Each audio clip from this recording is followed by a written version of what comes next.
It's 6 o'clock. We'll call to order the committee of the whole meeting for Tuesday, May 28th, 2024. I believe Craig's going to lead us in prayer. Let's pray.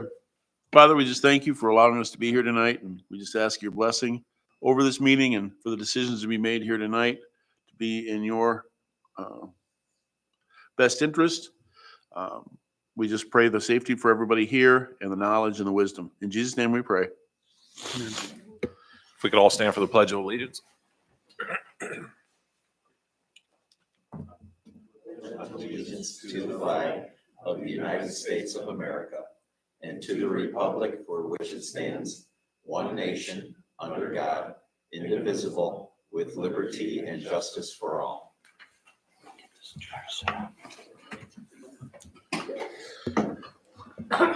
Page roll call.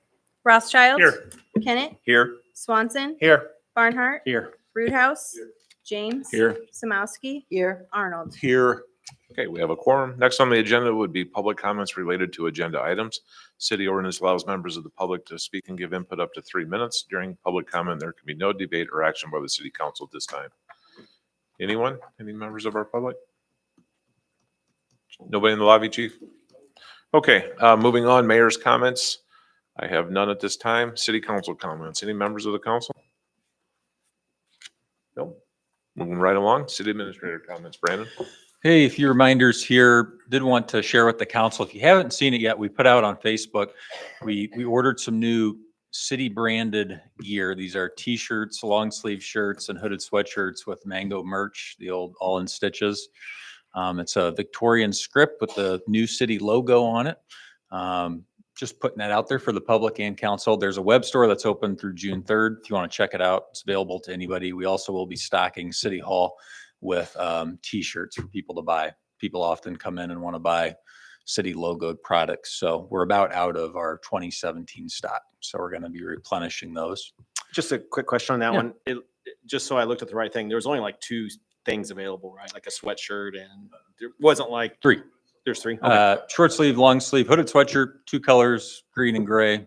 Okay. Simple design, They look clean. nice. I thought, yeah. Good. Yeah, it's not a fundraiser. The prices are Mango's quoted prices to the city. It's not raising revenues for the city or any cause. I believe we just put the link out via social media. Yeah, we could probably put, no, nope.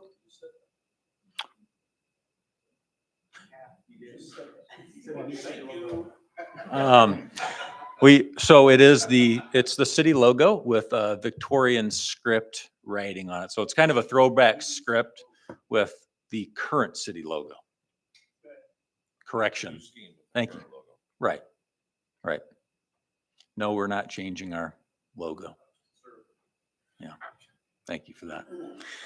Also, this Saturday is the tree lighting ceremony, the mayor's tree final lighting. This is a chamber event. It'll be out here at the tree. It's also the first Shoot the Loop night. So Shoot the Loop will transition into closing the street by the tree. And the chamber has a fun night planned for that. Mural projection party, also a chamber event, the Harold Newman mural. That is at the Mel Foster building. The projection party is on Thursday, 6/6. Junior alderman for the night, Alderman Kennett sent out an email to the council. We're going to try to do the high school program next school year, but we're going to do bring your kids to work night.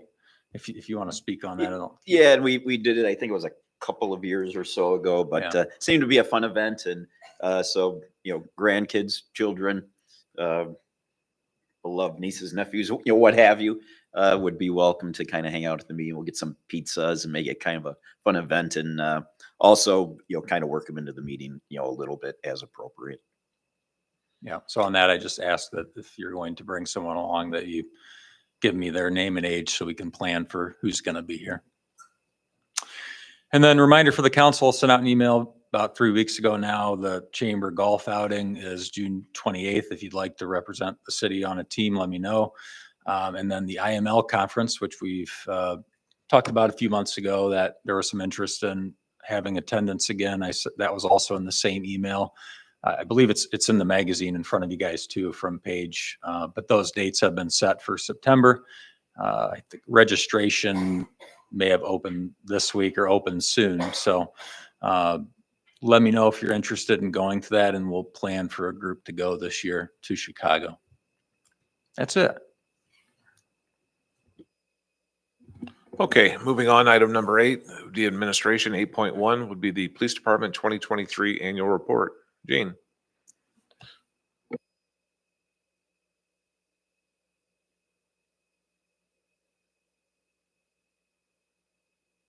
We do this every year. We're a few weeks behind. Thanks, Paige, for yelling at me. We're down. As you know, the county servers are down. We had an issue with county computers, so we were behind trying to get statistics. That's why we're behind. Anyway, this is kind of where we're at. We list our missions, our vision statements. We talk a little bit about the community. The reason we do that is, I mean, I go out and look at annual reports from all kinds of cities. This kind of tells other cities and police departments what we do and who we are. The public, obviously, locals know, but this is a great way of learning who we are. I want to say I stole. This is what IML, or I'm sorry, Bi-State put together for Craig's group for bringing people into town. Casey, we asked Casey to write a little letter up. He'll read it one day. The police commissioners, they're all volunteers. So what we did is I put a little bit of information about, Doug Emmerich, Chris Endress, he was a retired state police captain. Jeff Lang is a retired U.S. attorney. He was acting U.S. attorney for Illinois at one point.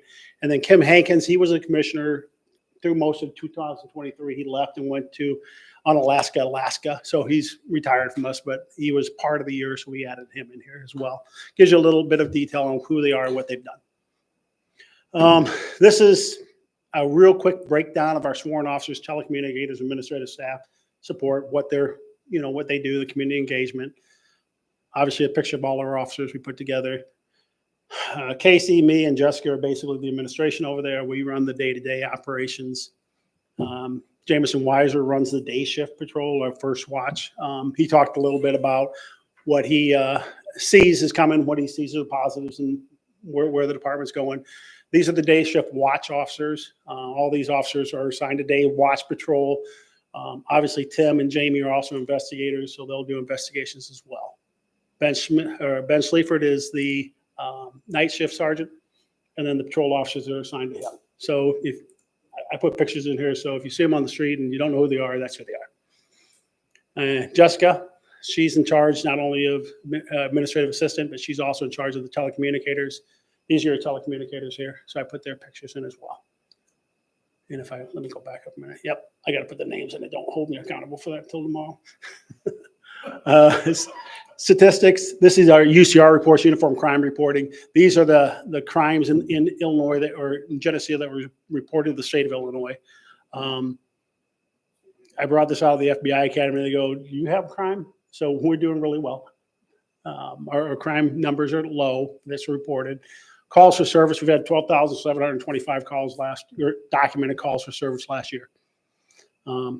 There's a number of incident reports we took each month, and the number of arrests. We're 1 to, I think the high is 8 there in a month. Traffic crash data. This is where we spend a lot of our time, is traffic crashes. As you see, this is a dot matrix map of where the crashes are occurring. The months where they're occurring. Obviously, December is winter. They're out there day of week. We're broken down into. We also have, there's one alcohol-related crash, which is really, really, really good. I say, in my opinion, people aren't drinking and driving, which is good. Traffic enforcement, these are our statistical numbers over the years. Each month, the number of traffic stops, and I will tell you, it's a stop. It's 90+% are warnings. It's just having a discussion with them. We just want compliance. Traffic stops broken down by month, broken down by race as well, age. We also break down into location of the stop. There's only 7 of those stops on the interstate last year. Highest locations are Oakwood and Chicago, but if you look back at the dot matrix, that's the reason. That's where the accidents are happening, so we want more strict enforcement there. And we broke down into where everybody's living. 57% are obviously Geneseo residents, and we've broken it down into each individual city. This is a year-to-year comparison. It's kind of hard to see. If you get a chance, you can go back and look. This was a year where we were pushing traffic enforcement, and then way down here is obviously COVID. So we're really low. We got our budget numbers in here. We break it down. Obviously, budgets go up, salaries go up. Most of our budget is just salaries. Broken down into individual sections. We're looking at percentage of increases for obviously all the departments. Criminal investigations, talk a little bit about what they do. The Major Crimes Task Force, this is a task force of all the officers in Henry and Mercer County. I'm a supervisor of it. We come together if there's any major crimes. Those are the 4 officers that are assigned to investigations at any given time. Elderly Service Officer. This is a program that Amber Berthoud and George Marquez do. We go out and we identify victims and suspects that are victims of crime, the elderly, and we try and assist them with this. They go out and do talks. They talk about scam. They talk about frauds that are involved with the elderly. School resource officers, Tim Sinez, he was there last year. He's getting out this year, actually. Amber Thowd, she's at the middle school. She was new up there. They love her. She's going over to the high school next year in August. Talks a little bit about what they do, how they work. This is our training.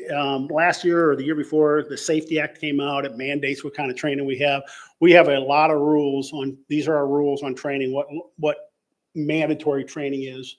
I will tell you, we are very, very fortunate that, you guys allow us to go to all this additional training here. And that's really improved the department, the ability of the officers to do their job. I mean, if you look down this list here,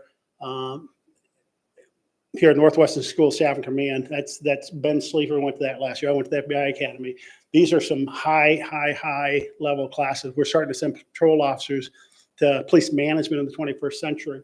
These are some classes that are really teaching the leaders of tomorrow, and we're preparing for that. We have training programs in town that we actually train ourselves. All these officers, there's 9 of the 15 officers that we actually use to train officers. So we have trainers of officers. So we do a lot of in-house stuff besides what you saw on that list. So 9 to 15 is not bad to have instructors. If they're qualified to be an instructor, that's pretty good. Field training, they do training and mentorship for new officers, new telecommunicators, evaluation feedback, role modeling, scenario-based training.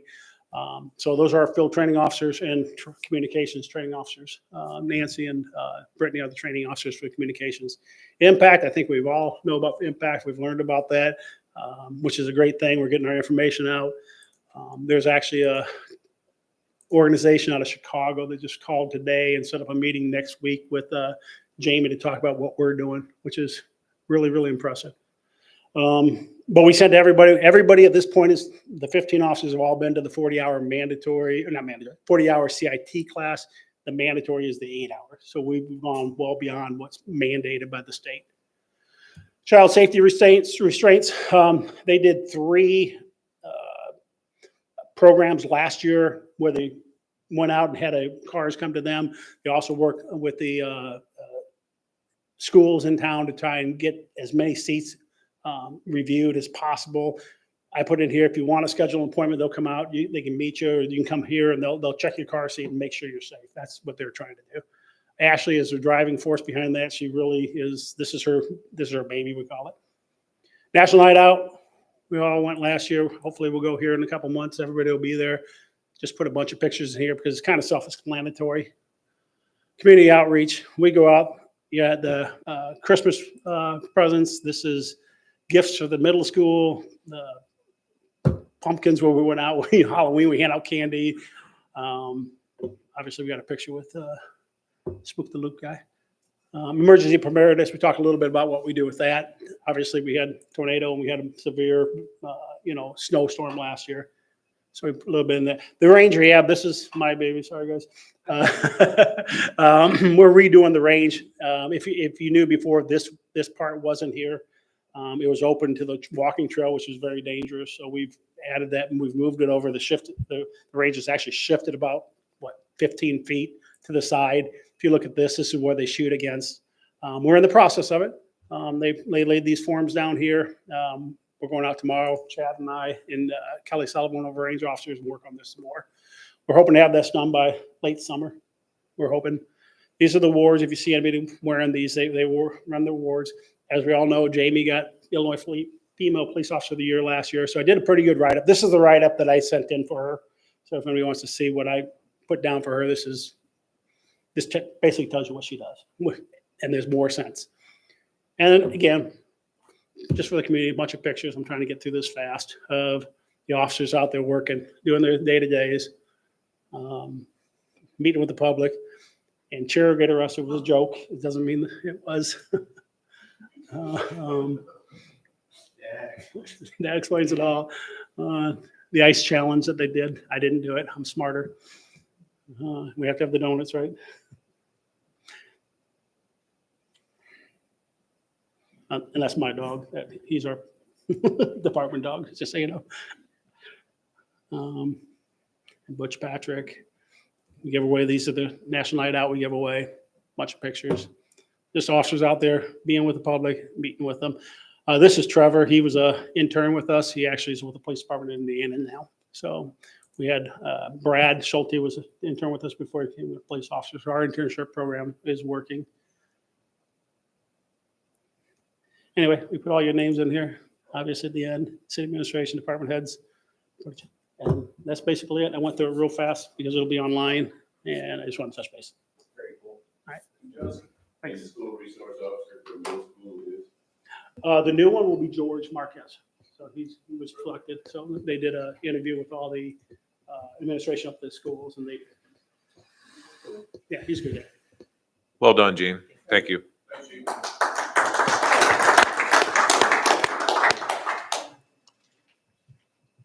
Did you have a question, Paul? Yeah, I was just wondering, so. A couple of years ago, he printed it, but they're not gonna print it this Oh, I don't year. know. Hey, Gene, were you gonna print and bind, Paul was asking, like you did a couple years ago, or?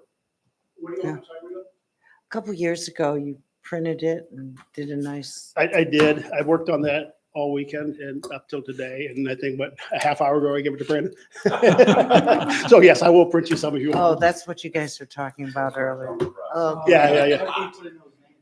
Yeah, I gotta put, Garrett's upset I didn't have his name in there, so it will be in there. You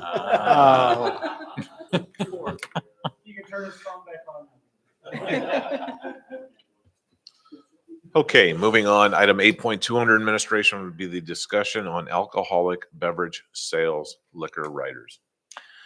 All right, so this is pitch to the council to have a discussion about the mayor, myself, I believe Gene and Casey also received feedback from some of the local convenience stores, gas stations about taking up the item of allowing them to have hard liquor for sale in the gas stations. Right now, the liquor code does not allow for hard liquor sales at any convenience stores. These are all Class E liquor licenses.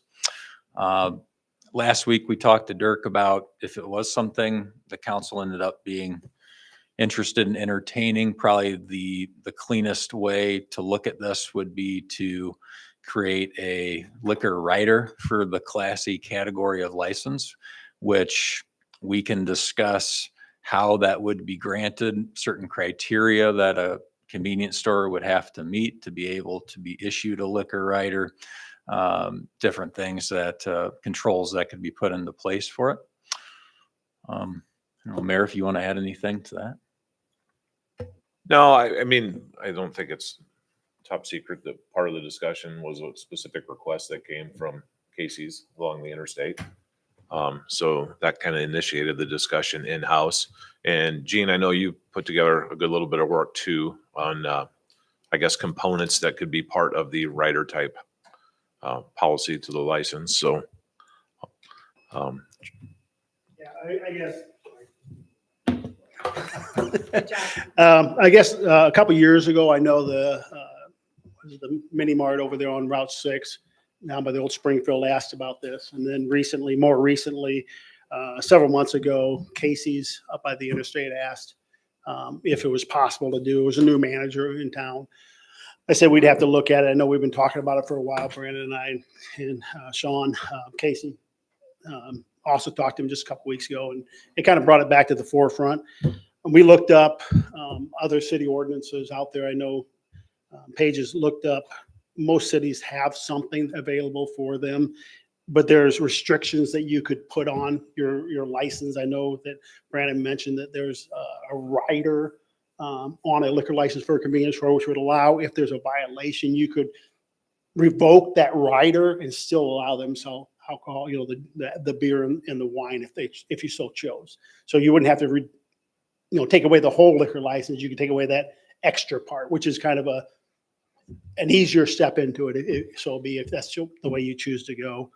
But the big thing is, you can control a lot of things. You can control the square footage that you allow the alcohol to be there. You control the size of alcohol bottles you want in there. You control the hours. There's a lot of things. I sent Mayor a thing a while back that kind of gave a breakdown of what other communities have done. I know Dirk's worked with several that can work you through it. We're kind of neutral on it. I know we're business friendly and we want to help the businesses. And I will tell you, I went and talked to all the convenience stores this past few days, and every single one of them said this would be a big boost for our business. I know a couple of them are here today, and they'll probably speak at the end, before you go. It is a big change. I get it. And it's just something we wanted to bring forward. Gene, do So- we have any problems with underage buying of alcohol in town? I will tell you, I've been here 6 years and I don't recall ever having an underage issue with alcohol. We've done cigarettes before, and every now and then they would have got an underage cigarette guy, selling to somebody, but that's very rare. I can't say that we have kids with alcohol that I've seen. Citations, we'd have citations. I can look it up, but I don't think we've had them. So when the topic was first brought forward, I honestly didn't have a strong feeling one way or the other. At first glance, it's easy to feel like there's plenty of locations to buy your alcohol in town as it is. I understand that side, but I also am a believer in like fair and equal opportunity in business. So I felt that I tasked Gene with looking into the matter a little further, because when you step back and think about it, it is kind of ironic when we tell Casey's south by the interstate no, but yet a person can go right across the street on any given date or time and buy that at either Dollar Fresh or Walmart or what have you. So I struggle with that side of it, because at that point, what are we regulating really at the end of the day? So again, I don't have a strong feeling either way. Gene's done a lot of good homework that I think would be helpful to structure it properly if it was something the council wanted to, look at adopting. But that's the reason it was brought forward. I was going to comment on that because your first comment is it's available at Walmart, it's available at Fairway, it's available at Dollar Fresh. It's so available that telling convenience stores not that you can't sell it is almost punitive, because it's like I know earlier on we talked about the fact that there is kind of the stigma about you're buying gas going in and buying alcohol, but you go to Walmart, you buy alcohol, and you're going to drive away too. So Yeah, and is there any real difference there Sorry, at all? Brett. But I think, Gene, when we first talked, and Brandon as well, the first reaction was, right, we're proud of the appearance of this community, and that's something we definitely try not to govern to control, but we are mindful when we make decisions. So the last thing that you want to see is some 50-cent gas station out of Joe Smith community, the little rundown gas pump that's really not even functioning properly. They got the bars on the window, that type of thing. So the more Gene and I talked about it, he's like, there's got to be towns that do it in a proper way. And like Gene does with everything he's asked to look into, he was back at my place of work by 3:00 that afternoon with a very detailed plan on the available options and how other towns control it. So, there are means to control the appearance. There are means put controls in place. And what are we regulating really at that point? So I don't know. And I think with Mr. Price's idea of the rider, if there is a problem,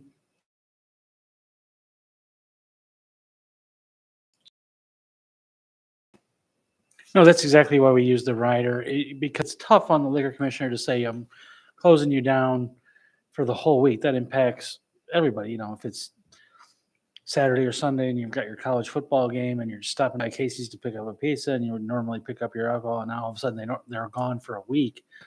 that gets harder to levy that kind of discipline. The rider allows you to be more surgical in your discipline, and also recognizing that, you know, just because you have a liquor license doesn't mean you always get to sell hard liquor. And if you don't mind your P's and Q's, if there is a problem, we can revoke the riders. Are there restrictions on, like Walmart and Fairway, are there restrictions on their space that they can sell in? The square footage, you mean? Yeah. I don't believe there is. Paige doesn't know. And does it make any difference? I mean, I don't think you want Casey's Liquor Store, but I don't think that's the intention they're gonna do anyway, you know what I So- mean? So let's talk about Casey's. Casey sent me their plans that they do. I mean, they got an overall plan on how theirs looks. Now, I'm not saying that's something that you want to go with. But most places that I found kind of limited the square footage to prevent the Casey's Liquor Store, turning into a liquor store. But you can do what you want. You don't have to have any regulations, or you can have pretty strict ones. And we still have restrictions about like signs outside or all that kind of stuff, right? That would be the whole. That The applies to look, all. you were talking alcohol. about the look, that's kind of the But that whole. applies to all alcohol. Yeah. Can anyone speak to a little bit, or maybe Brett did, but the thought behind the separation, way back whenever the ordinances were adopted, why there was a separation between a convenience store and, like you say, Walmart, or was it mainly just that appearance of? Was the idea that you're driving? What I remembered was we discussed it last time we kind of revamped things, and it was the idea that you're stopping for gas and then driving away with hard alcohol. And then I remember us even talking about you could just walk to Walmart, and that seemed kind of silly. But at the time, just my memory was it was kind of more like you're driving in and leaving. But that's what you do for every store. So. And now, if you're looking at the appearances, most of the convenience stores I talk to, when they sell alcohol, that, the beer or the wine they already put it in a bag and conceal it. So that could be something you could add to it. Just say, hey, it has to be in a bag. So. Yeah, there was a in the history of governing, so to speak. This wasn't I wasn't here for when Geneseo did it, but traditionally among our clients, there had been a thought that, well, we want to make people make the extra stop. That if they want to get out hard alcohol, we want like sin taxes, that we're willing to put additional burdens on certain behaviors. We're willing to put an additional burden on that you have to walk to the Walmart. You have to make an extra stop at the grocery. What I do remember back in the day when we were desperately trying to get a grocery store in Geneseo besides the Walmart was everybody told us our liquor code was too stringent. So we looked at that, and that was one of the things. Here, the world has evolved, as the mayor was saying. The reason that Starbucks sells breakfast sandwiches and McDonald's sells coffee is because they're competing with each other, and they don't want you to make two stops. They don't want you to get your coffee at Starbucks and go get your McMuffin at McDonald's. They both want you to be the one-stop shop where you buy both. And they meet each other, they compete with each other. That's the typical idea why convenience stores or gas stations come forward. They say, look, we're already a stop for one thing. We'd like to be the one-stop shop. So the gas stations will tell you they don't compete on gas pricing. They compete, they make their money if you get out of your car and walk in the door. So the more things they can offer you when you walk in the door, the better off they are. Beer and wine. Yeah.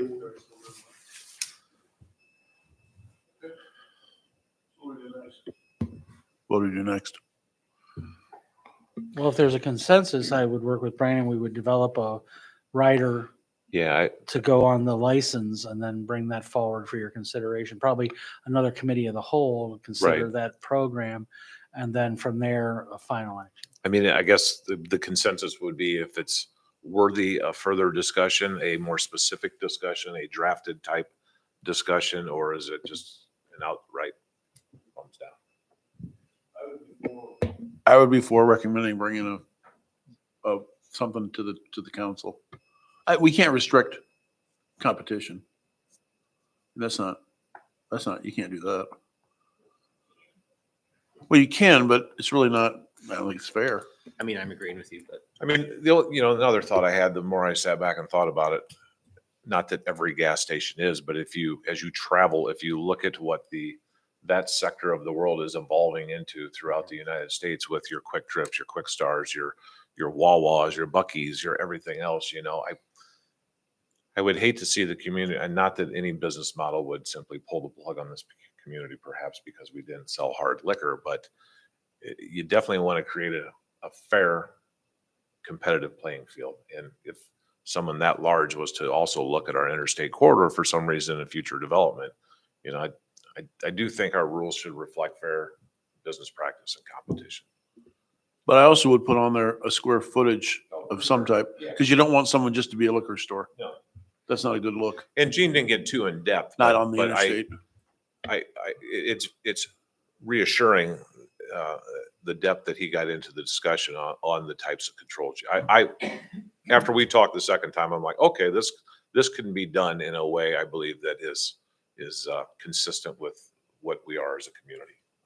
And then I was also thinking about trackside because, I also don't want to hurt, but I'm amazed that I talk to people in the quad cities drive out here to go to trackside. It's amazing. And it's, so I think I guess I'm just saying, I don't think that this would impact an actual liquor store because they're known for their varieties and not just someone who wants to go pick up a And thing of Fireball. I'm somebody who comes from the east to go to trackside because I don't know how that person's done it, but they have a remarkable allocation of things that you cannot get other places.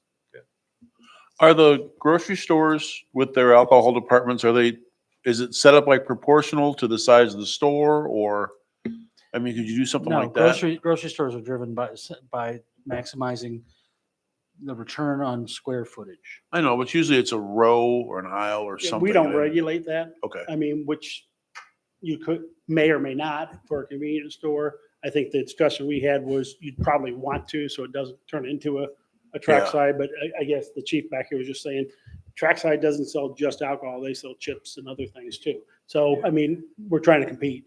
So, Another thing we got to look at too, not every convenience store in town is going to want hard liquor. I mean, the Shell's not going to jump to, has Casey's by the high school shown interest? No. So if a couple of them want it, like I agree with you guys, Walmart's right there, right across the street. So why shouldn't they be able to? That's fair, I guess. You look at the gaming, we have establishments that could qualify for gaming, and they just choose not to. So your point is correct. It's not saying every gas station will Right. suddenly. Not everybody's going to do it. No. Yeah. So we should just do it then? I'm sorry. Oh, I was just saying, is there anybody who doesn't want us to move forward with an idea? We've all been very positive comments, so I want to give someone a chance. If anybody's like, I don't like this I idea. can't make a recommendation. It's a TBD. No, I know. You can That wasn't do the what point you of the like. discussion. Huh? No. Yeah, it was more of a pulse of the council type thing for a future discussion. So I think. Can I unless make a anybody has- motion to move it towards? No, I I don't. just don't know what I think. Okay. Just not sure. All right, well, I'll bring you a draft writer and maybe that'll help you frame your thoughts. Okay. I'll work with Gene on what we think works for the size of the convenience stores in town. Okay. Moving on, 8.3 under administration would be the discussion of the lease renewal with the Geneseo Chamber. All right, this is a lease renewal with the chamber. They currently pay $475 a month. Recommendation here is to raise their 2025 rent to $500 per month by a small increment of $25, and then to $525 for years 2026 and 2027. This is consistent with what we've done recently in the past with them, a little bit more. Still recommending these small increments. The chamber, I think most of you would agree, continues to do more and more of things that the city used to finance. So it's a benefit having them here renting space. Motion to recommend to the city council approval of the proposed 2025 through 2027 lease between the Geneseo Chamber of Commerce and the city of Geneseo and to place on the consent agenda. Motion by Arnold, I'll second that. second by Barnhart. Roll call. James, Yes. Kennett, Yes. Arnold, Yes. Barnhart, Yes. Roothouse, Rothschild, yes. Samowski, Yes. Swanson. Yes. Okay, motion carries. 8.4 on the agenda, the discussion of the zoning/plan/zoning board meeting structure. Okay, so this is a discussion about, the city has both a plan commission and a zoning board. We are required by law to have a 7-member zoning board here in Geneseo. I listed out in the agenda summary for you guys, it's not all the duties from the code, but try to kind of break down what they do and what distinctive duties they have. And you know, what Rick and I see come before us in applications the most. And these are really the things that we see. The easiest way for me to think about it is the zoning board essentially handles any kind of variance or non-conforming request application that comes through and looks at those specific projects, while the plan commission takes a little bit of a broader view on things and looks at things with the zoning code as a whole, with the historic district, the highway corridor overlay district, these certain restrictions on signage and things that we have in place on the code. So they have distinctive duties. There is at times overlap. We do have meetings where for a specific project, they have to go in front of the planning board first to consider putting a sign in the right of way or on property that's in the highway corridor overlay district, and the zoning board has to come up immediately after to talk about a variance to some building code. And so this is, we've talked about a look at, we have 3 terms expiring next month, and would there be a more efficient way to do this? Discussing it with Attorney Price, one of the things that we've thought about here is not to rewrite the whole code of ordinances on what the zoning members and the plan members do, but could we have a joint meeting of the two? And then there would still be 2 boards with assigned members, but they could all consider the issues when they come up in a joint meeting and vote on things to move forward jointly. So with doing that, you know, it'll be important for Rick and I to have very robust cover sheets like this one, informing them of exactly, you know, what is coming before them as they learn about maybe new duties that they haven't seen before in a joint meeting. And we'll have to be specific with what we're talking about that night. But this is an idea to make things more efficient with upcoming attrition on the boards as well. We do continue to, it seems to be becoming more difficult to get people to volunteer to serve on these boards. So from an efficiency standpoint for both staff and for the members that serve on a volunteer basis on the boards, we think it's it's the right time to take a look at this. I know, and this last year, we've had a few times where we overturned the decisions, the recommendation of the planning board. And does it still have a purpose? Because it goes to planning board, then it comes to Cal, and then it goes to council. So why have a planning board when we are still going to talk to it? You do have to. The planning? I So, thought the yes, in zoning order to had- have a zoning code at all, you have to have a plan commission. Plan commission has certain duties which are about what your districts are and other things. The zoning board of appeals exists for a very specific reason, which is variations typically. Now, the issue has become that Geneseo is now doing really a lot of sophisticated redevelopment work, in addition to every so often people on your border want to do things. But whether it's up the road at Mel Foster or scooters or whatever it is, you're now getting requests from developers that are both variations, zoning board of appeals, and then things like special uses or a map amendment or different, which is the statutory jurisdiction of your plan commission. So you can't have zoning without a comprehensive plan, and the keepers of the comprehensive plan in the first instance are your plan commission. So you're not the first community to face this kind of sophisticated development question and what to do, at the same time facing the challenge of finding enough people to staff them. So the typical thing is we say then, because otherwise then it's public hearing after public hearing to rewrite the zoning code. What you say is, members of the zoning board, you're now members also of the plan commission. Members of the plan commission, you're also now members of the zoning board, and you will meet jointly. And then your sophisticated development proposals in front of both of them. And the zoning board folks can help the plan commission guys understand how to evaluate a variance in the discussions. And the plan commission folks can help the zoning board folks understand what it means to change a map amendment or do a special use or to, approve the kinds of setback variations, which, might be within a special use or a planned unit development kind of question. That horse trading. So you get all your horse trading done at one time in front of one group. And then, and this is completely up to you, what other communities have done is that as people come and tell the mayor, this is my last go around on this, I want to spend more time in Florida in the winter or whatever it is they want to do. Then there can come points where we reduce the numbers on the plan commission down until, we get to the minimum of both, which is 7. You always have to have 7 on your zoning. The entity administering the zoning board of appeals jurisdiction has to be 7. That can be a combined entity eventually called the zoning board of appeals and plan commission or whatever you want. But your minimum number is always going to be 7. Right now we have 6 and a vacancy on the ZBA, so we need to fill that vacancy.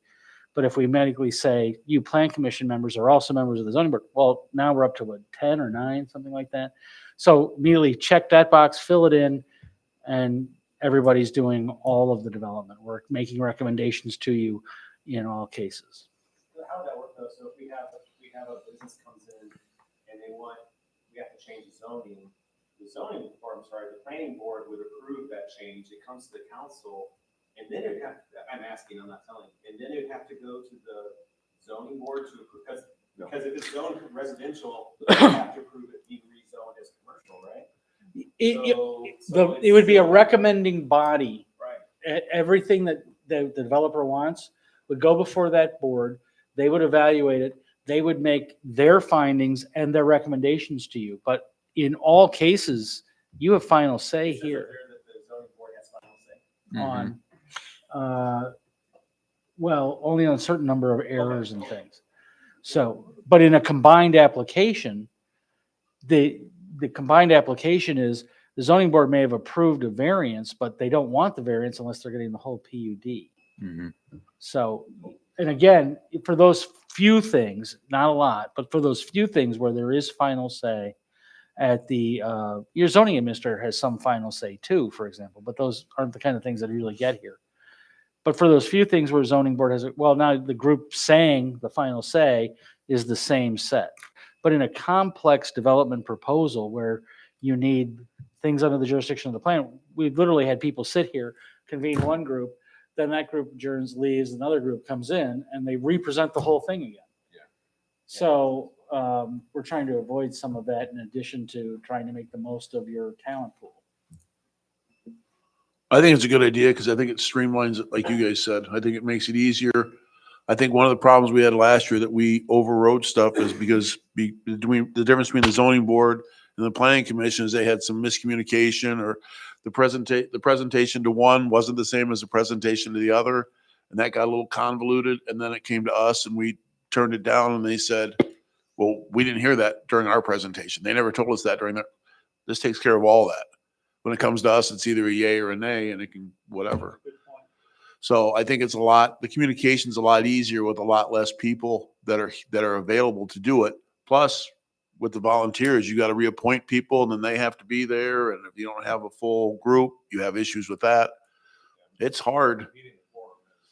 It's a difficult situation. So this takes care of a lot of those issues that I think, and it doesn't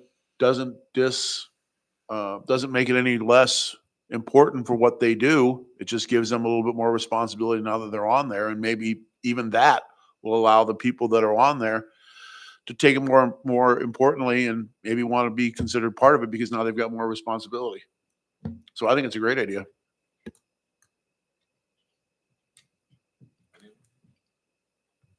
Well, the steps on it would be an ordinance. So we'd bring forward an ordinance at some point.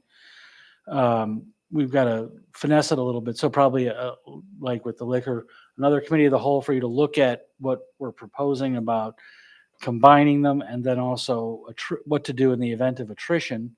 And then you can give us your feedback on that and then we'll bring it. I propose we do that, at least take a look at it. We don't have to vote for it, but we can at least look at it, what it looks like on paper. Yeah. So I think it's a good idea.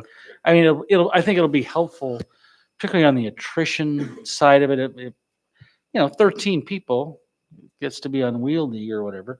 But but I think then that Brandon can put together the, you know, when terms expire as they are appointed now, how many new people we're looking to add. That can also be a talking point for you to take to the community and say, hey, we need some people. So, all right, we'll do that. Okay, moving on. 8.5 on the agenda would be R-24-11, the discussion of approval of well number 33, the proposal and projected project expenses. All right, this is the long anticipated fifth well for the city of Geneseo, well 33, we call it. IMEG did come back with the competitive proposals that the council authorized. We had received 3 proposals. Yeah, Jamie, if you can pull up the bid tabulation there. Oh, or not, maybe a refresh there. Once this gets open, what you'll see is that we had 3 proposals. The low proposal is from Albrecht Well Drilling Incorporated at $268,400. You want to wait. They haven't pulled it up yet. Sure.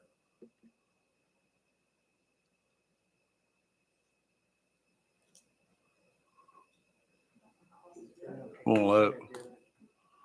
Where's our IT person? Maybe let's open Right it there. in There Chrome. it is. There you go. You can just zoom that.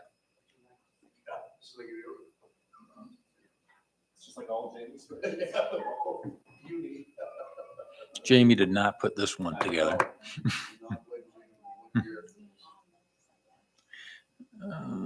Put the cursor up, Jamie. Yep, and then the plus sign at the top in the middle. Put the cursor back down like you're hovering over it. There you go. All right, so Albrecht, 268.4, Cahoy Pump Service, 543, 160, and Broadkey Well and Pump, 303, 191. So the low proposal here is recommendation is to be awarded to Albrecht Well and Drilling. We do have a special city council meeting set up for after the committee of the whole tonight to approve this and get this moving along so that work can be scheduled. As the council will remember, it was approved to purchase property north of town for $100,000. Our test sites, it took 9 or 10 test sites, way over budget on test drilling, over budget on the land purchase, obviously from original estimates. And now the original budget for this was put together in 2022. The bid project for the actual drilling is also 38,000 over original budget estimates too. So we also have in this resolution acknowledgement that sat down with Chad and Jamie and did the numbers. It looks like it's going to be 82,000 if everything goes to plan over current approved budget numbers. But we're asking for acknowledgement of up to 100 just in case there's other expenses that come up in there. We don't have to come back again.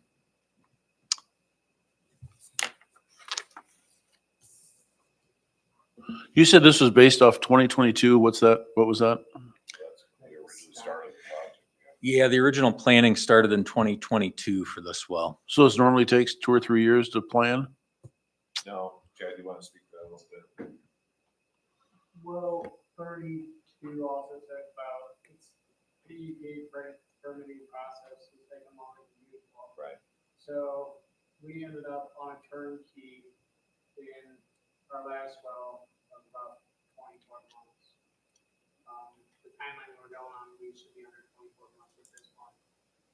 But we gotta get the well done, and then we'll submit for the EPA permit for the well site construction. And hopefully that's only 45 days. But this first phase, we get the drawing done, it's 9 weeks to get the. It's permitting and approval. Give us an after. Bump and everything. But we had extra drilling, we had it finally. Yeah. Yeah, finding the location. Yeah.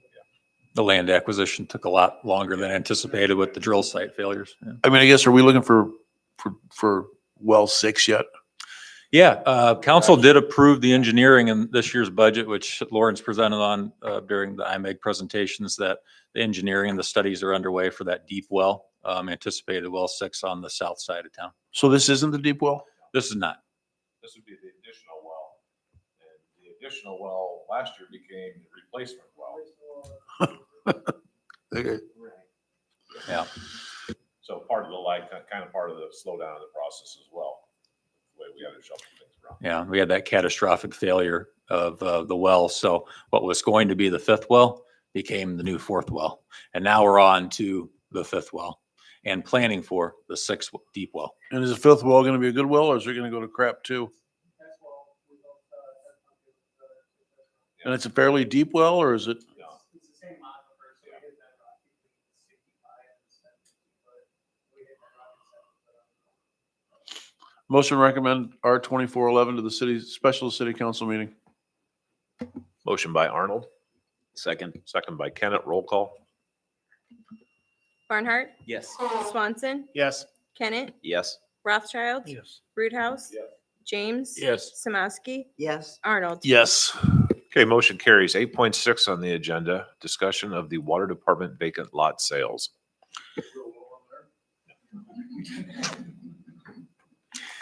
So this is one that Chad, the mayor, and I have talked about for a while now. Wanted to bring it to council for just a discussion on this. The water department owns 2 parcels of land. If Jamie can click that link, we'll see if this one works. Oh, wow. Oh, there it is. These are the 2 parcels that are very close to us here, just northeast of where we sit, along the railroad tracks. One of them is 0.33 acres, one is 0.22. We have no planned future use for these 2 parcels of ground. Don't know exactly how attractive and who they would be marketable to, but a discussion about, obviously, we have these big water infrastructure projects. We're sitting on 2 parcels of ground that we have no planned future use for. Is now the time to get them appraised and put them up for a sealed bid process and try to market them. Can we control the zoning? I mean, I hate to say this, but another storage unit place right there next to our potential new train depot.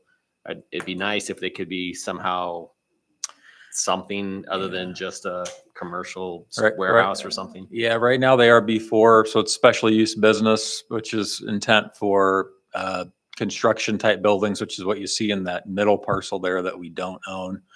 And that kind of light industrial use is what it's zoned for.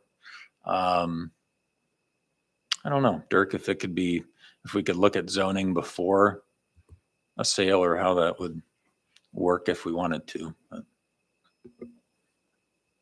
Well, we could bring it forward and rezone it ourselves. I mean, you'd have to be the petitioner and do that, but you're guessing then at what you think the highest and best use is, and you can, depending on what people want to build there, they could ask about potential rezoning and make a contingent offer to purchase. And if they don't get through the entitlement stage, then they withdraw their offer. I would leave it to the market to bring you ideas instead of trying to guess. I guess I'm just thinking about, we're so landlocked. We have businesses that are constantly coming to us looking for property. And if the train depot someday actually happens, to potentially give away and then have warehouses built at a place that's a block off of our downtown, I would rather hold on to it honestly than have it go, but that's just my own opinion. Or turn into a junkyard.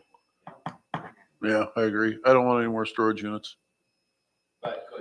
I'm just struggling with, obligation of the taxpayer because we are not in the business of land development. We've made that clear. We're not interested in being the land development. How long do we sit on something and continue to pay upkeep and property tax with How long have we sat on it so far? Jan? I mean, nothing's changed I can tell you this much, nothing's changed in that corridor as long as I've been alive. But there's no property available. what I'm getting at, that I'm gonna call it the Kibler lot. That's what I knew it at, the one in between. If somebody was looking for that desirable piece of property, nobody's that I know of has petitioned Chuck Kibler once to sell it to build some sort of commercial building or But retail maybe because the building. two pieces on the side aren't available. Maybe somebody will buy that whole thing in a group. But I just think we should give them that option, they are available because we have them. but we haven't ever put them up for bid. That's exactly what this proposal is for. This is, but have yeah. we done it before?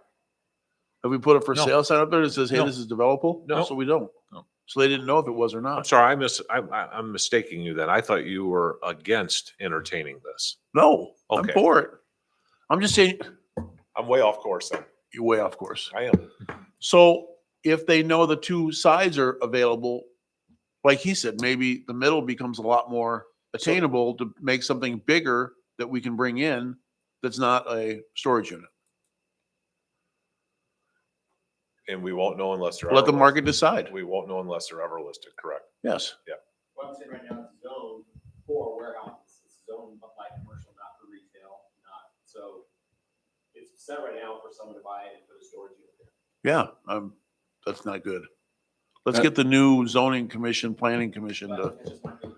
come up with some My ideas. thing today with Brandon was, I wanted to hold on to him because in the event that we ever get a train station, that we'd want parking. However, Brandon pulled up all the plans for me. That's all part of our plan. It's Yeah. for the property that we already have. They've got 43 parking spots already slated Mhm. in the, over there. So one would think that that would be enough, but I don't, yeah, I'm kind of like, I'd love to change this. I'd love to see somebody come in there. I'm curious to even see what we're even talking about. Is it, I mean, if it's piddly money that you're gonna get, whatever, what's the taxes? Can't be much. Yeah, well, I mean, I don't know what they are. You can look them up.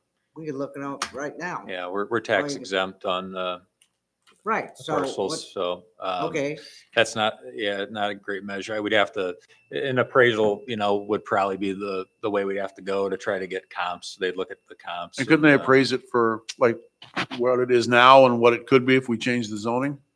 Would that make any No. difference? I think they just do it. Or is it all based off? I don't think they would factor that in. So the appraiser would say the highest and best use is this, and then possibly, unless there's some indication that the zoning would never be a given, that's what they call it. What? I don't understand what you Yeah. said. They pick, the appraiser will appraise at the highest and best use regardless of the existing zone. Okay. They look at all the available zones, and unless there's some indication from the town that says, like, we're dry, we will never have an alcohol establishment, then they will just pick what they think is the highest and best use, regardless of actual zone. Well, I've got something else. If the new train station is supposed to come, that concrete round thing over there was a tower base for a water tower for the train.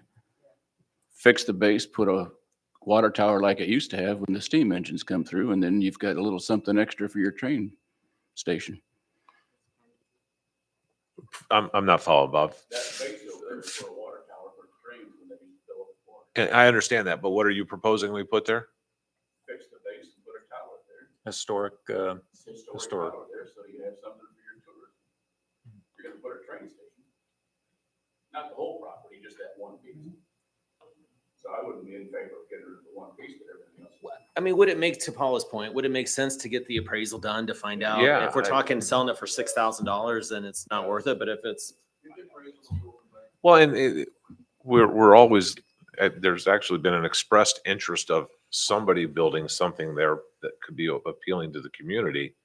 Well, the first step in that is making sure your public knows that they're for sale.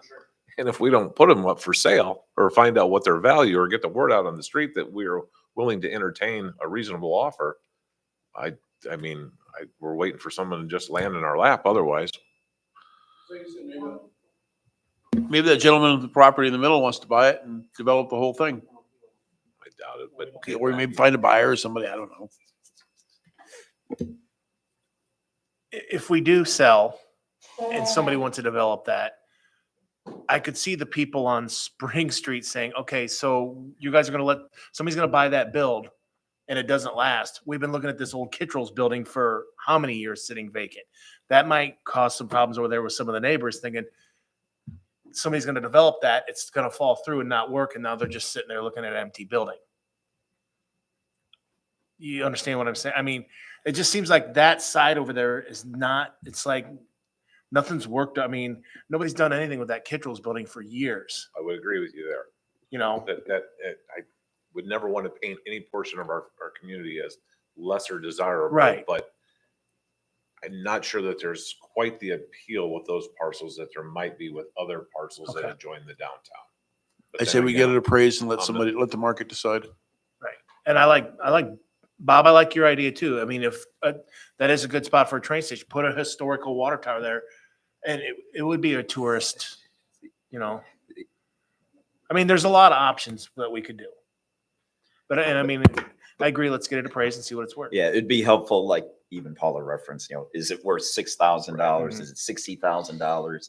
That alone may go a long way to determining what we You move know, forward with. part of them bringing forward, I think if you rewind all the way back to either Kathy or when Joanne was here for sure, there was a periodic review of parcels that we were just sitting on to bring back to the council for awareness, do we have these things? What are we doing with them? And we've moved some of them along the way, so I mean, that was part of just bringing this forward as well, as kind of from an awareness standpoint of these are here, what do you think we should do with them, or should we see if they're valuable?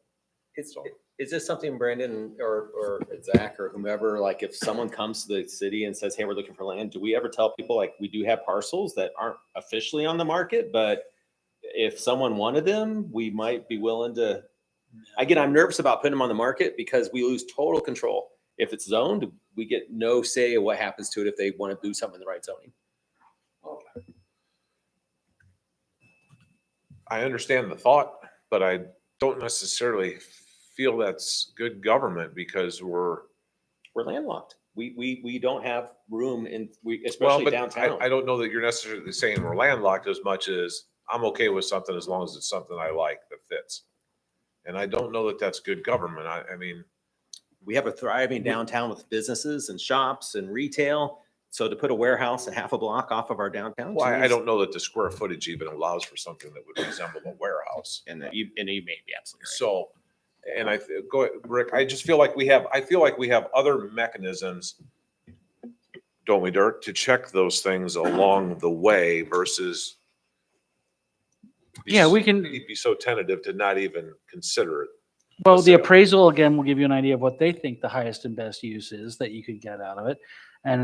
And if they tell you warehouses is what's going to be the demand and what people want to put there, because people have an insatiable need for storage, then you can decide whether or not you want to do anything with it, change the zoning, do whatever. You can decide then.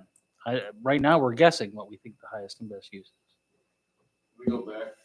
Do we go back to what the train station looks like and where it's going to be and how something would fit in with that? Or is what that I plan think was? the train station's already been, Yeah. the proposals to have it actually on the north side of the tracks. Correct. And so there is a conceptual plan, if you will, for that. But how and- close to that would that be to buildings or whatever if these lots were sold? Well, there'd be a platform on the north side of the tracks, then a parking area and what have you. And part of that goes back, kind of way back. But the original thought actually was to put it on the south side, maybe do something with that old tower foundation, make that a turnaround type thing. However, we have all of our main power feed lines are on the south side of the track.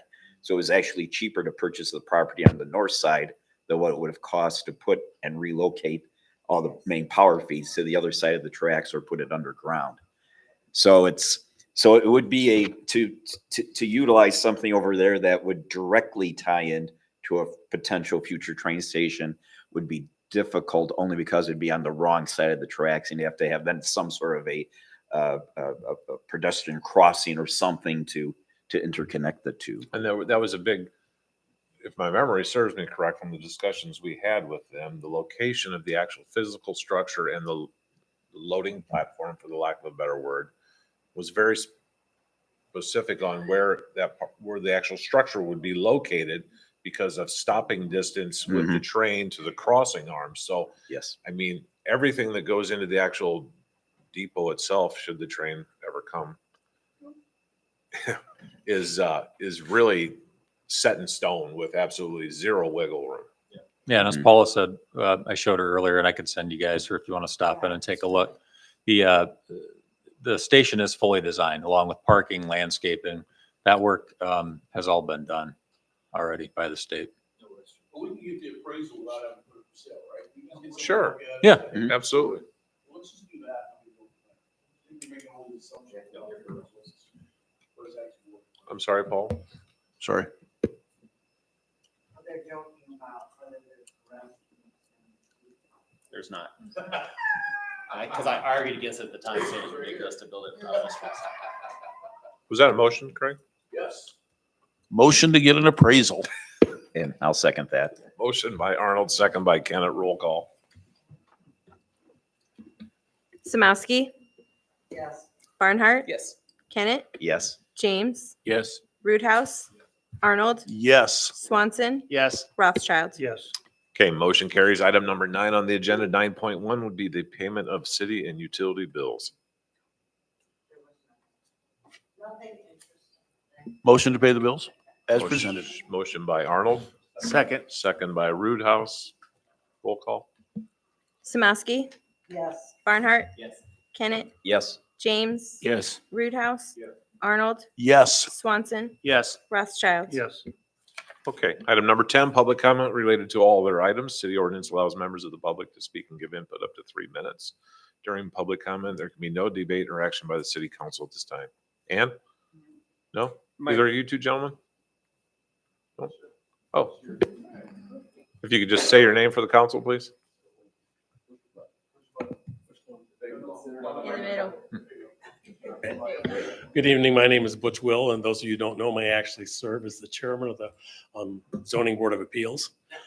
I've been on there for 16 years now, and I've never met any of you because you don't show up at our meetings. We don't come here either. I know you're not. I have some concern. We have trouble getting members, volunteers on our committees, and that's because I don't think we're recruiting properly, if we're recruiting at all. This has been a long time problem. I'm here because of nepotism. My mother served for 20 years. And when she told the mayor she didn't want to do it anymore, he gave it to me. That's kind of the way these things get passed down. It's kind of sad that we don't have more people who want to get involved in the community and do their job. But I don't know if we're reaching out to the right crowd either. I think there's only 1 or 2 people on the committee younger than me, and I'm 69 years old next month. I'd like to see some people with some hair or some, not gray hair on the committee, see some younger people involved. And I think that behooves you and everybody in the community to get the younger people involved. I'm not quite sure how we do that. Right now, we're doing nothing, I think. One mayor called me and thanked me for my service, asked me when I wanted to serve again, and then I've never talked to another one, and there's been like 5 or 6 in that time. Nothing against you, Mr. Johnson. But, we're appointed members, and we take the job, and we take it seriously when we do it, but we don't really feel like we're a part of anything. And if you're having a hard time getting people, the last thing you want to do is give them more hours. If you put these 2 committees together, and they're going to meet together, right? Zoning board meets anywhere from 1 to 6 times a year, depending on what's going on. I don't know about the plan commission, but if they're going to meet together every time one of them has one, then the job became more burdensome. And now you're going to meet 2 or 3 times more a year that you hadn't planned on, which means less people are likely to want the position. So that's something to think about. But I think the city really needs to take a look at the way they deal with the morale of their personnel, not just in the office here, but even the volunteers. I retired from the federal government as a supervisor, and morale is very important in government. We don't pay people what they're worth normally, what they can make on the outside. And because of that, we need to offer them other things. Usually we have a good retirement system or good insurance and stuff like that. We also need to treat them with dignity and respect. Not saying that you don't, but I think it's something everybody needs a reminder of. Thank you. Any other public comment? My wife texted me, and it may be worth mentioning that it'd be nice to comment that, People are doing a lot more walking, so please keep your bushes and everything trimmed. There's a lot of sidewalks that you almost have to walk into the grass to get around because people don't trim the bushes. So it'd be nice to remind homeowners to trim bushes on sidewalks and trees. Along those lines, I see constantly people blowing their grass in the street on purpose. And I saw Steve Capps have to get out of a street sweeper with a scraper today and scrape the grass.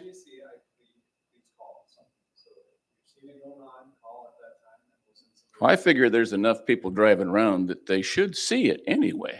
I see it. I know that, but that's what I mean. We got to come up with something. I'm not talking about you guys, Casey. I see it, so there's got to be other people seeing it. And it's getting out of hand because they're not. I will blow some out there, but then I take my blower and I blow it back in my yard, and that's not happening. And it's going to be a problem soon. If anybody sees any spots that are like that, you guys let me know. We'll get it in there. Have we reached out to the school system as far as recruitment? Do they have a civil study class or course or anything? Keith put a lot of work into that. Yeah. I mean, he's got the radio station right there, don't you? There is a government class. There's like, and then they also have elected class officials and what have you. And so it's one thing we're finding though, is that there's a handful of kids that have an interest, but they also have an interest in 45 other things. And, you know, they just have a lot of juggling balls in the air. And the advance notice of participating in what we had planned for May, just what we thought a couple months would be more than enough time, wasn't. So now they're aware that we want to move forward with something like this. And I'm sure that we'll have some participation with it when we do it next school year. But there is a general recognition, though, that, and well said, you know, Mr. Will, is that none of us are getting younger. And even a simple thing too, like, you know, bring the kids to work day or what have you. You know, they may go to school and tell their friends about, oh, I went with my, you know, dad to, he's a councilman or what have you. But just kind of get some seeds planted on the importance of, you know, this aspect of, you know, community service, but also to try and get younger people, you know, more involved, even to serve on these boards and on council, because it is, you know, just to have that more, you know, diversity of opinions and what have you, and recognizing that, again, obviously that's the future. So yes, it is a goal, but we were a little, it wasn't for lack of a good effort, because James was kind of in the trenches with us there a little bit too. And I think James' daughter had volunteered to participate, but that was the only firm commitment that we had. So we're confident. We have one of the instructors that is responsible to some degree for this group is now better aware of it. And so again, I can't speak for the previous mayors, but I can tell you, since I've been mayor, every civic group, every organization, anytime I speak, anytime I engage, I plug the city, I plug our boards, I plug the council, I plug a city as an employer. And it's just difficult finding people willing to serve, plain and simple. And I think, I mean, look at the elections, how often is there a contested race? You know, I think that speaks volumes that we have a good thing. And I think a majority of the citizens feels like the city, not just in the governing side, but top to bottom, is functioning well, which is great. It's better than turbulence. But, you know, from my career working for the city, and now me being a member of the business community, when I reach out to people of all ages, asking them to take board appointments, it's very rare to get somebody to even say, let me think about it. And this is, it isn't exactly on point, but I think I want to share too, with Casey being here and our resource officers at the schools and stuff. The importance of that, not only from the public safety aspect or what have you, but you see the real bonding that takes place between staff, but even more so students, that they develop with these officers. And you know, I think that's a bit of an intangible, but it is a positive reflection, not only on law enforcement, but I think on the community and stuff as well. So with some of these things, I think you plant the seeds, but you don't see the crop for years in the future. But there clearly has been an awareness of that. I know Mayor Johnson's kind of focused on that, and we're all trying to, focus on that some to, again, plant those seeds that hopefully pay off at some point in the future. One of the things we could do next year, we do these career fairs at middle school and high school. We can invite you guys, want to do, we can invite you out there. And it's a great time where we just come up to you, you get to explain to them what you do.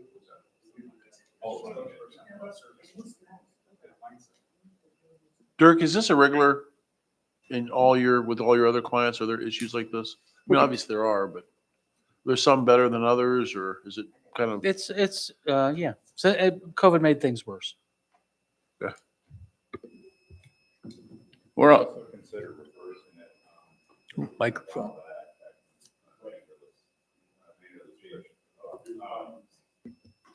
You could also think about going to the school.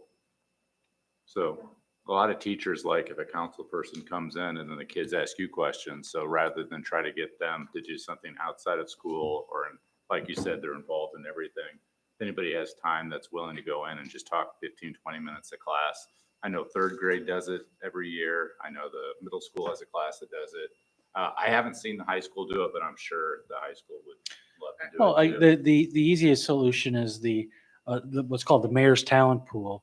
And so you've got so many events where you're with the chamber and other things where it's an opportunity to say, hey, if you're interested in volunteering for the city, the mayor's carrying that water now, but at the events, whatever they are, please have just a simple form about what you're interested in serving on, and adding your names to the talent pool so that when the time comes for appointments, the mayor has a pool to draw from. And I know we're focusing a lot on high school. I assume he's talking about 20, 30, and 40-year-olds. I'm not sure how we got focused on high schoolers and middle schoolers, but Because that's where they get interested in. but do we advertise on Facebook that says, hey, we're looking for, I do wonder if there's other ways. It's always been word of mouth. So like, how do you know who to even ask? What about people who are new to the community who want to get involved and they don't know how to get involved? You would never know about them unless we advertise that we're looking for. Well, they do seek us out. As a matter of fact, Brandon and I Yeah. just had that very engagement at Kiwanis the other night. Someone that was new to the community, interested in the community, had questions about the That's awesome. community and recommendations. So, I mean, I think, and it's a balance, right? Because I could advertise and I guarantee you there'd be someone volunteer. Now, are they of the right makeup with the experience and such for that position, right? That there's always that balance, but the people that are interested and step forward about their community are obviously, people that have a specific interest. Because, I mean, you could appoint, and I know with his tenure on the board, he's probably had board members that have been appointed that never probably showed up to a meeting over time. So it's quite a balance. It's one thing to be interested and say, yep, I will do it. And then you actually have to do it. Can't you put like a flyer or something out with the Chamber of Commerce or something that says, hey, you want to? Well, I like Dirk's approach. And that would be a nice way to expand what we do, would be to have some type of flyer or something that could be handed out to give people an opportunity at these events, to give people an opportunity to come back to us. Not necessarily just at the chamber here, in the chamber or in the hall, but actually at the actual sanctioned events that we do that draw so many people. You're probably do that form, Brad. Yeah. well, times have changed. The reason I ran for this is because my mother was second ward alderman. And I thought I'd do a generational thing. And that's the same thing with Butch. Kent, same reason. And that's not something that people do anymore.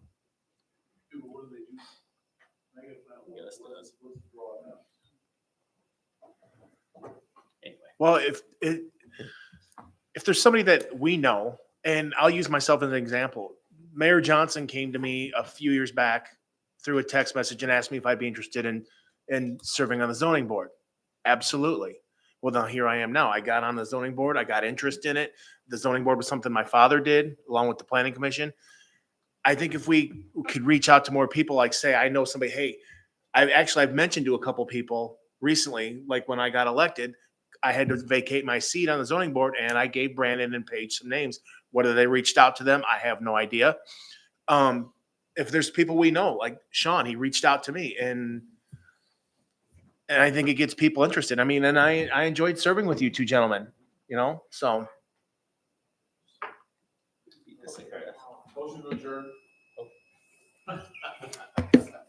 Any further public comment? Okay, without further public comment, I'd entertain a motion to adjourn.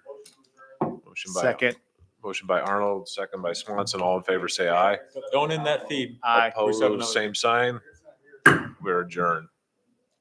We got one more meeting.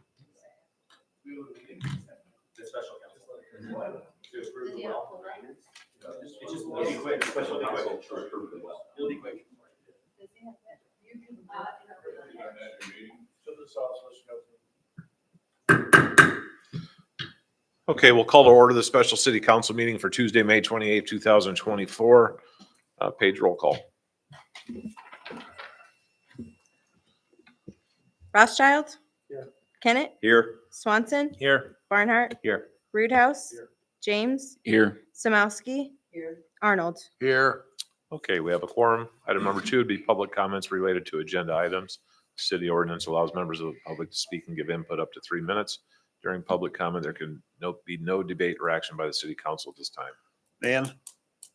Okay, moving on. Item number 3 under administration would be 3.1. That would be resolution R-24-11, the approval of well 33 proposal and additional projected expenses. Motion to approve R-2411. Motion by Arnold, Second. second by Rothschild. Roll call. Samowski. Yes. Barnhart. Yes. Kennett. Yes. James. Yes. Roothouse. Arnold. Yes. Swanson. Yes. Rothschild. Yes. Okay, motion carries. Item number 4 would be adjournment. Motion to adjourn. Motion by Arnold. Second by Samosky. All in favor, say aye. Opposed, same sign. We're adjourned.